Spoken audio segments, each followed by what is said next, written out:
The COVID-19 pandemic has caused both the public and private sectors to make radical changes to their business continuity strategy to build resilience to natural, man-made and health-related threats.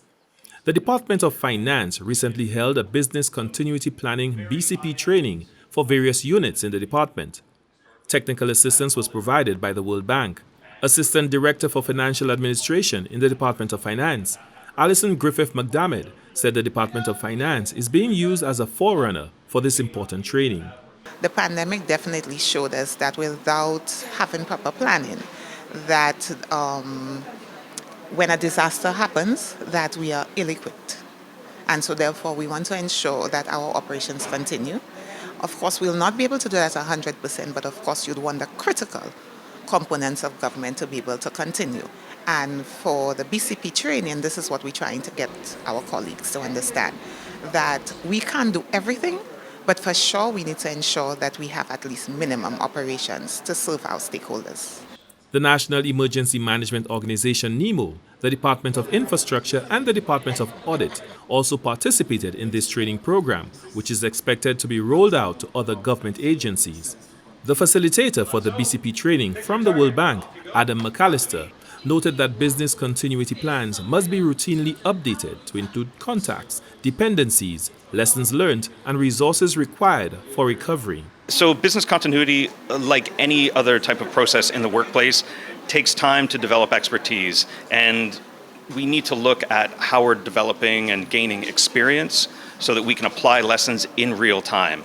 He added that the business impact analysis and business continuity in general is founded with a baseline of looking at the risks that the different services across the government face based on natural hazards and other threats facing the government or the community as a whole.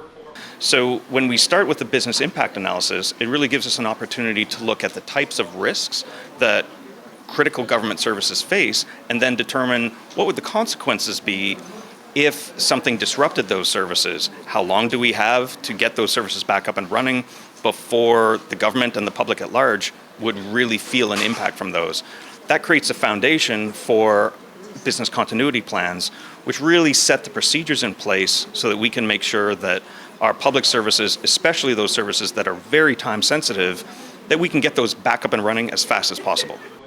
Information technology, or IT systems, is considered a time-critical service that ranks very high in the risk profile in a business continuity plan. Leighton Clovis is a systems administrator in the Department of Finance. IT plays a critical role in how a business operates, but also in terms of, in case of a disaster, how the business continues. We've seen throughout every single unit the importance of IT, and we as a unit of the Department of Finance have to ensure that we are a step ahead, or at least try to be a step ahead in providing whatever services that are necessary in order that at least some level of continuity can happen throughout the department. The two-day workshop also focused on team-building exercises to reinforce the value of cross-sector collaboration in formulating and executing an effective business continuity plan. For the National Competitiveness and Productivity Council, Glen Simon reporting.